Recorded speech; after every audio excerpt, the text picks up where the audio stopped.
Welcome to this woodland walk, which is going to be in a very much an urban setting. These urban woodland walks, and with Plantlife International, you know, there's lots of really good walks that we can go, whether it be up on the moors, the fens, all kinds of places that people can take us via the medium of the virtual walk.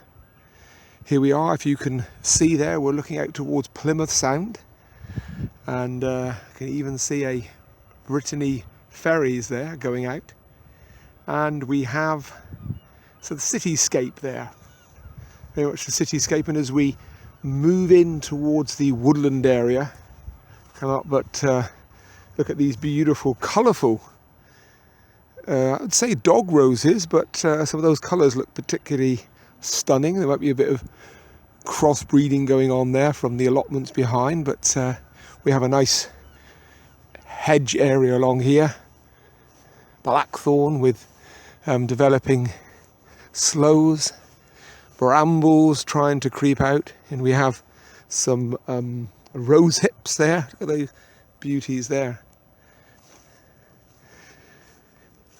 And in the hedge here we have some lovely yarrow or milfoil, a deep rooting sort of herb that brings up lots of not only water but minerals up from deeper down.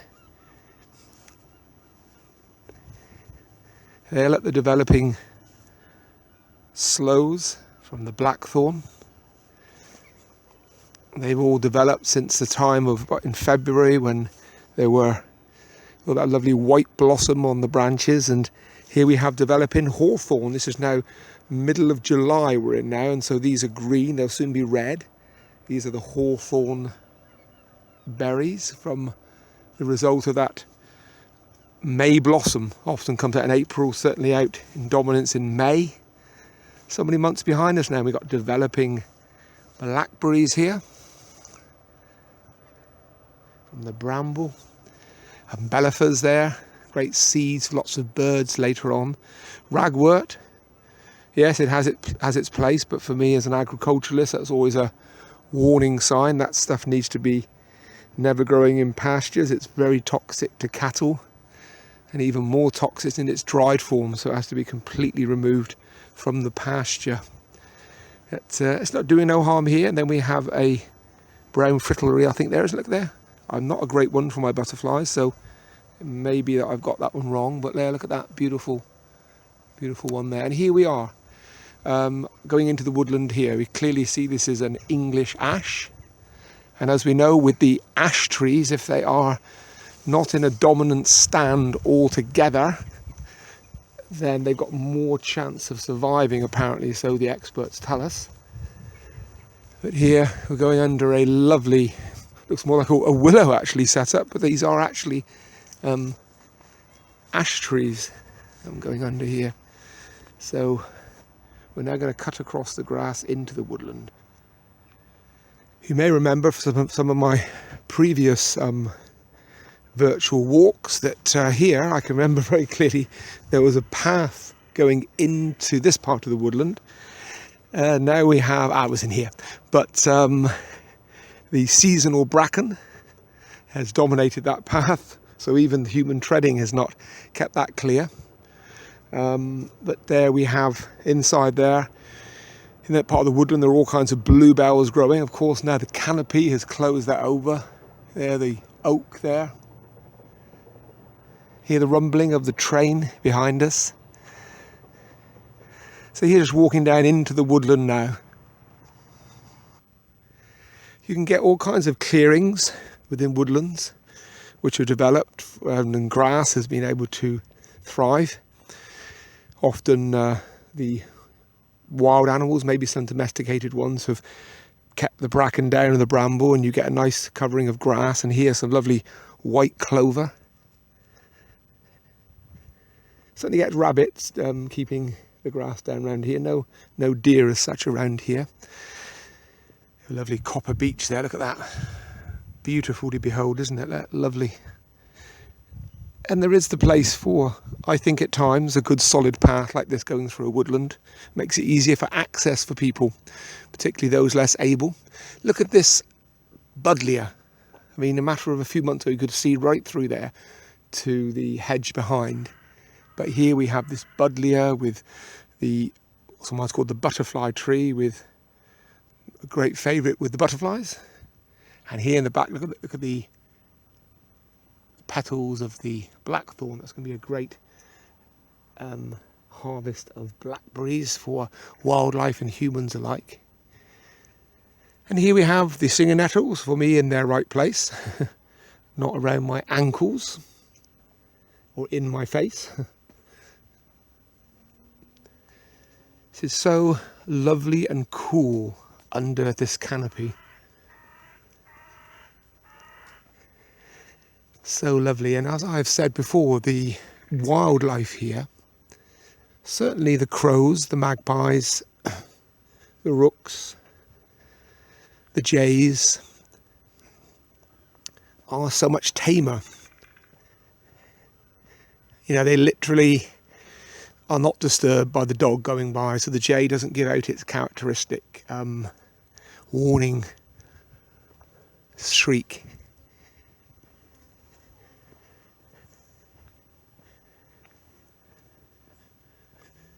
You can listen to the sounds here.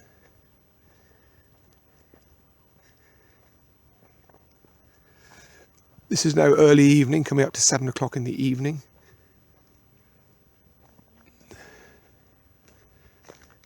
I usually see a lot of people out and about. Perhaps they have been on the beaches and have got a bit burned or tired, or on the roads. Look at that lovely silver birch there. Beautiful. Beautiful, like sort of painted, isn't it? If you didn't know different, someone had whitewashed it.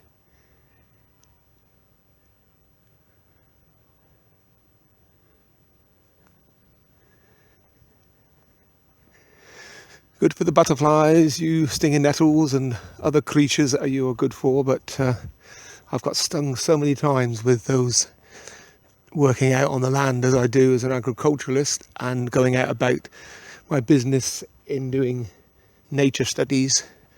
Naturally come across these, and I have to confess I get a great deal of pleasure in getting gloves on and ripping them out by their roots when they are in the wrong place.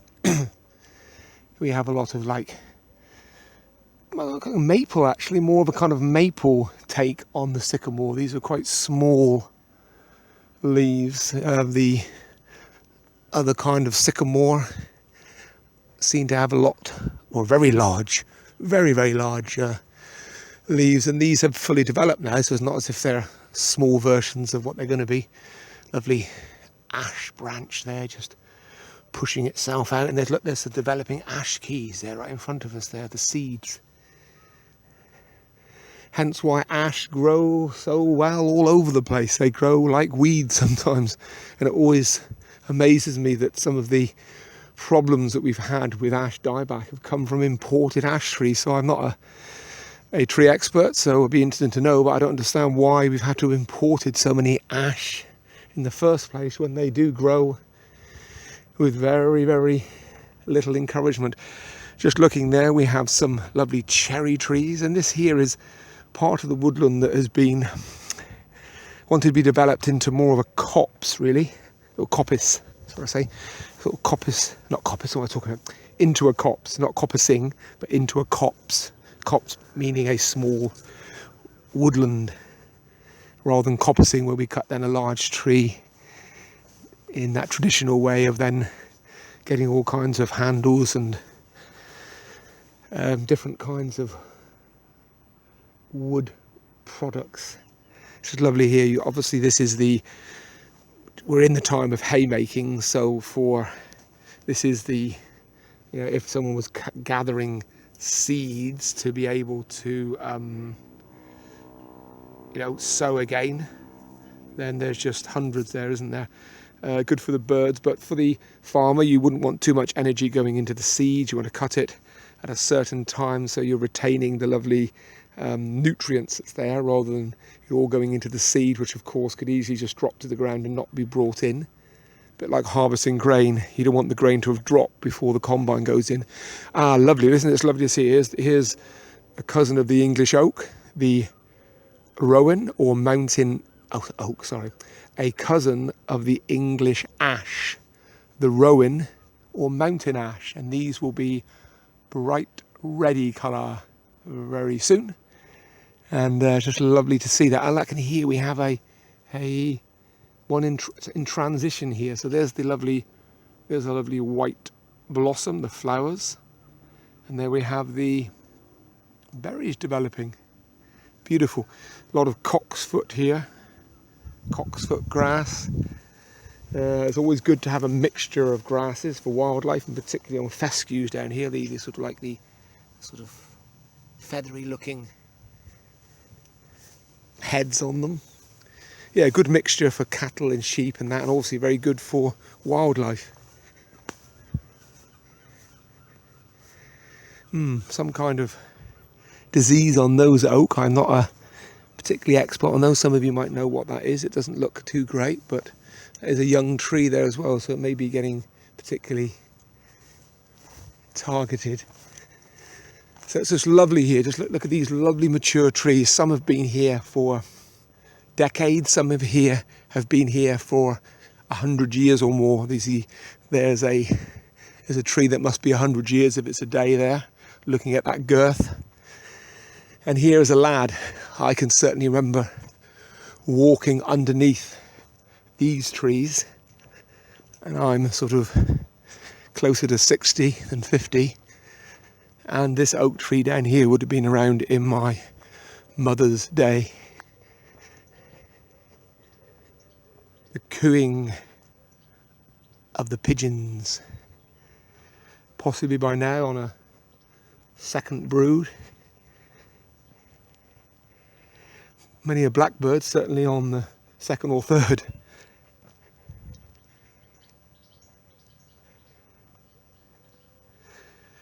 One does try to keep the camera on my iPad-y thing still. Obviously I'm trying to give the sensation of being out walking without making you too sick with up and down. But there's the oak, look there, just stop and look at that.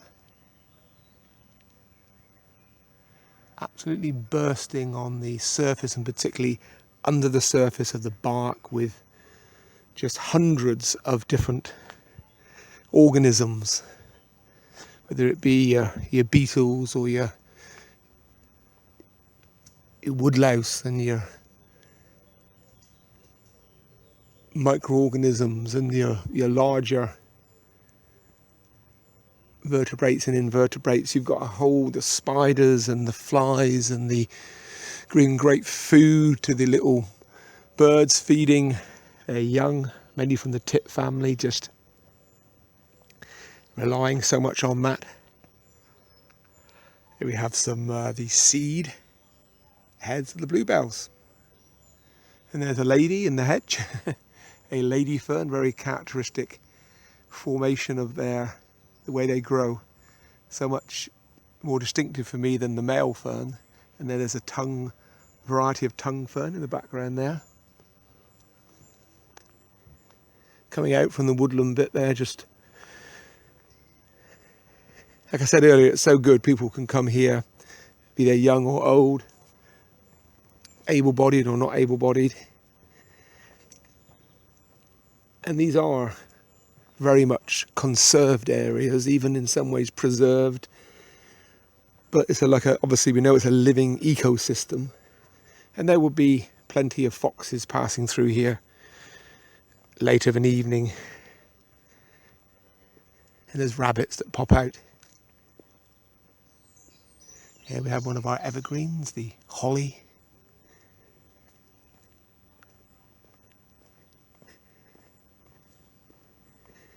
Coming down now into the woodland part where there's lots of very old trees. Look at that one there.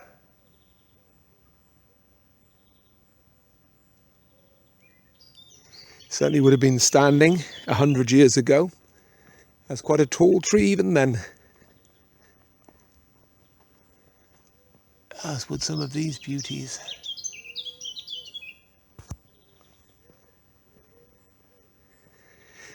A green and pleasant land because of all the rain we have. It wouldn't be so green and pleasant. We're on that, this is the ocean city, Plymouth, and along a lot of the coastal areas we have that sort of maritime climate, which allows such a lot to thrive. Just looking in there, I can see some Herb Robert, Storksbill, certainly see some Herb Bennett there. The creeping cleavers, some pennywort.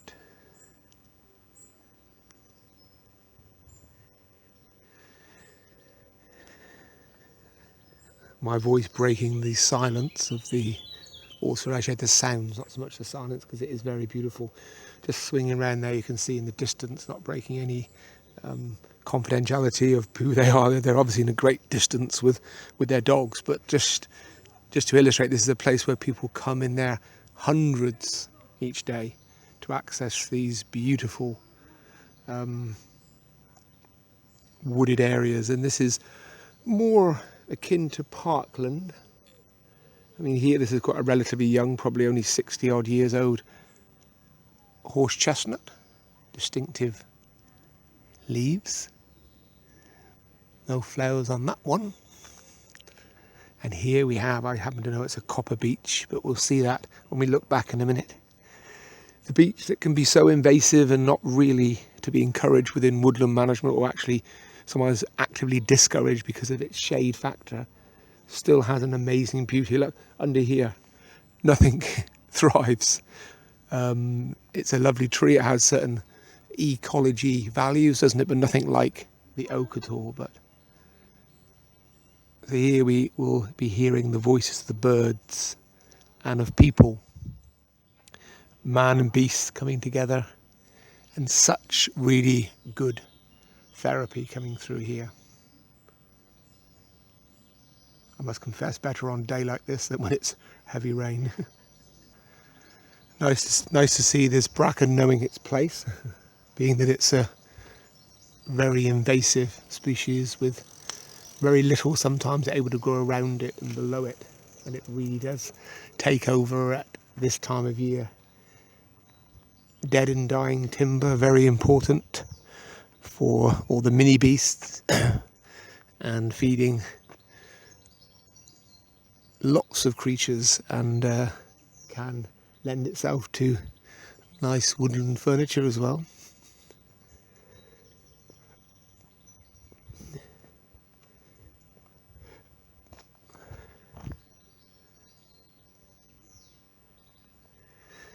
We have a willow there, and characteristically by a bit of a water course.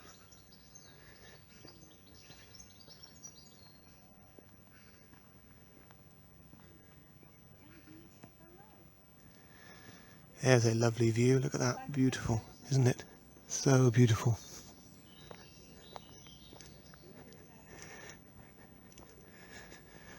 You see here, you've got like wildlife corridors, passages. I don't know what the proper term is, but clearly animals going back and forth. You've got a lovely, very old Ford cemetery there with all the slow worms and lizards and lots of creatures there which are making use of the wild areas that sometimes do persist there when gravestones are not able to be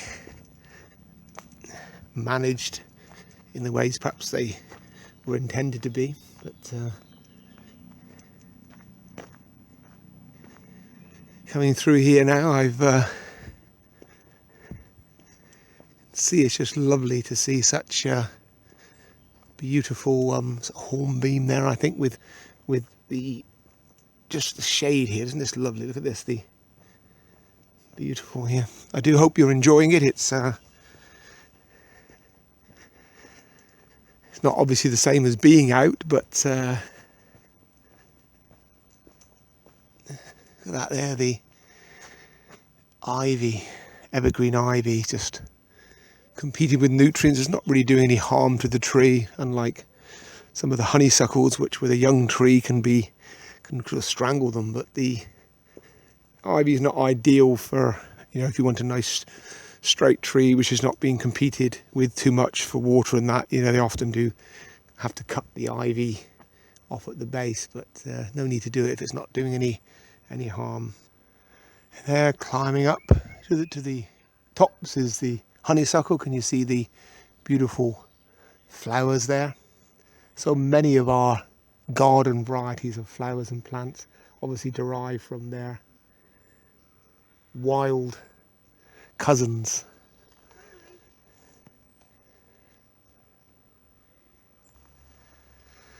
They're the most interesting of conifers, the larch, which of course is the contradiction in that it's not an evergreen.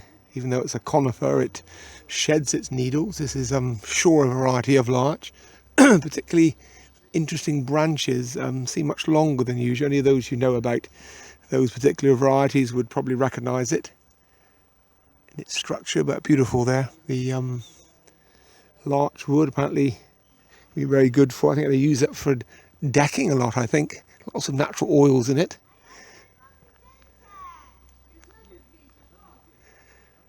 You're just swinging around there, you see how easy it is through this wooded area to be able to access it through there. As an example for you with someone in a wheelchair.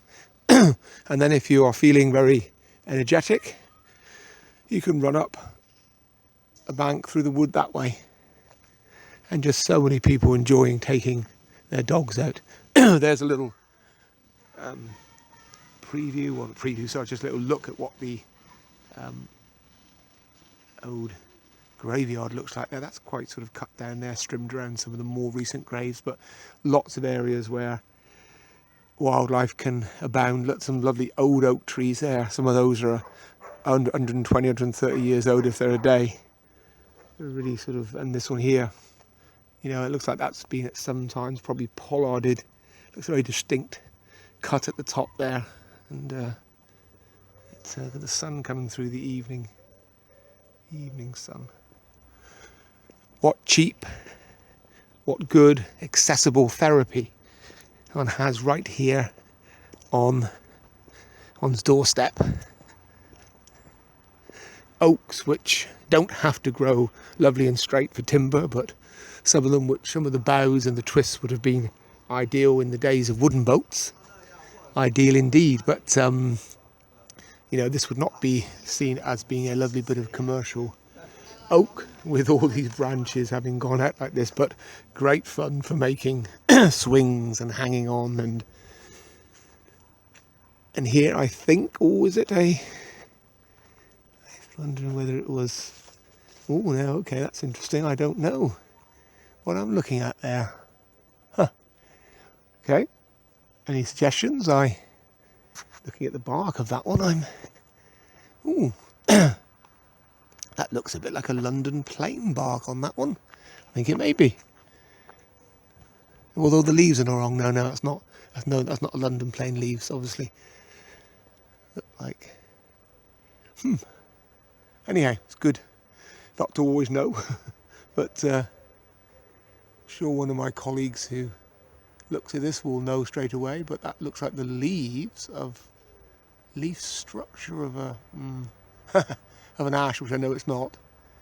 Obviously, there's no ash keys there, and it's not the right shape of leaves for a rowan or mountain ash, not at all. And yet it's got berries that could go red. I've never come across that tree. Obviously, it's been here for a long time, but I've never come across that one before. It's good to see these seeded the stinger nettles, and then you got the dock leaves, and then you got these going to seed, which is good for the birds and wildlife, but not good for the gardener. Lovely to see these formations of roots that are just so strong and powerful and have been here for decades. And yet this tree is solid as anything, which is probably good 200 years old. So it was a sizable tree, even in my granddad's day. That's a sobering thought. Those roots going down so deep, it's seen so many storms and been unaffected. I'm now literally cutting corners here and going up through here. I do hope, like I said earlier, that the camera's not rocking around too much. I'm really trying to make I am making a conscious effort to keep it clear, but keep it still, and to also then be able to have it as if you were walking with me. So being closer to 60 than 50, I get a good workout going up here. Being out of breath, good for the heart and all that. Look at that there, looking, just sort of pushing, looking into the woodland. Yes, I can cut up through along that woodland track there. We have the good, come across a tree I recognise, and elder. Yes, and there we have some of the elderberries developing. Elderberry wine, and some people could have made elderflower cordial, or elderflower wine, should I say, from the other ones, from the leaves. My brain's going from the petals. Look at that oak there, look at that mighty oak. A little bit of timber of, as I say, of value from the point of planking, but mostly just great wildlife value. I spot the invasive rhododendron. Like the buddleia, can take over, but I suspect probably controlled a bit here, and rightfully so if a plant is not in its right place. It's a bit like sort of in my work that I do in agricultural education, and what was often called an agricultural weed is simply a flower in the wrong place. And sometimes some of the weeds are in the right place, but modern agriculture wants to take them out, and then we instead put in artificial supplements for the cattle and sheep, which are sadly often needed because we're expecting so much more for them. But that is another subject, but it's nonetheless true. Here, well trodden tracks. Sometimes one does need to put little paths in, I would argue, and put steps in even. It's not simply a matter of all terrains, in my opinion, can become easily to traverse, but that's not a problem because people who are less able-bodied can use the path below to go through, so there's no real need to have had to, well, that's why there's no need to have the path there. You always get these like sort of anomalies. You get a tree like this, a cypress. Often we're seeing these in hedges, trimmed to make lovely hedges, never allowed to grow into full-flung trees like this. Conifers, very dense, and yeah, some birds can nest in them, but for me they don't have such the appeal unless they're standing out like a parkland tree where you can really see them and they can spread their wings, their branches. Okay, so here we are, now exiting the woodland. I hope you've enjoyed this.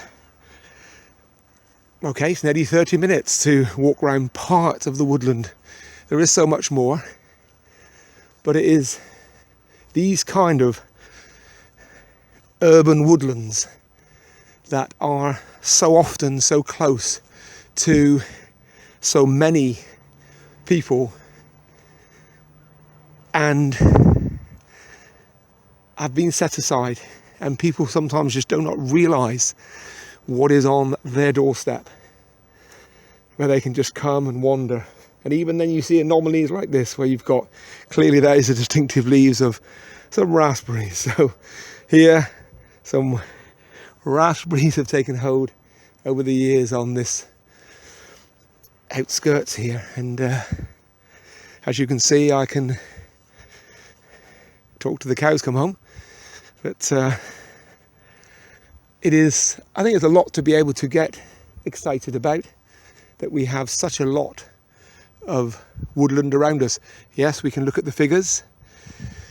We need so much more woodland, It's about 13% I think at the moment, and we are so many percent lower than other countries. I accept all that, but also I think we need to look at the positives of that. There's a lot of tree planting going on, and there's a lot of forests, I would argue, and woodlands that are not accessed, and we don't have, which is a very good thing, the problem of vast amounts of clear felling without replanting. The rainforest is one that does not have that luxury. It's happening every minute.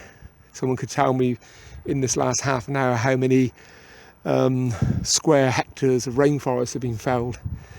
And so I tend to see we need to see things as our glass is half full rather than half empty in the United Kingdom, and lots to do. The Plantlife International, other organisations like the Woodland Trust, you know, we emphasise a lot on woodlands, very important, and of course like Plantlife International on everything which is to do with plants. And so I just get drawn back here. This is a mustard here, garlic mustard I think looks like to me, growing on the edge, and these beautiful yarrow, milfoil. Look at that plantain growing there. Bracken, yes, you're in your right place. Back out the way. Oh, so lovely, so beautiful. So anyway, it is now time to go, and I head back there, and I'm very fortunate I can walk here. It is about 15 minutes. Do I walk here enough in the week? No, I don't. I need to try and get into better habits. And I just hope that you've enjoyed this, and you make use of the great resources that are on the Plantlife International website, the Facebook, and just see how, you know, other people are getting really excited about the natural world. I wish we'd have seen a few more animals and birds today, but maybe another day like we have before. Okay, take care and have a really good summer.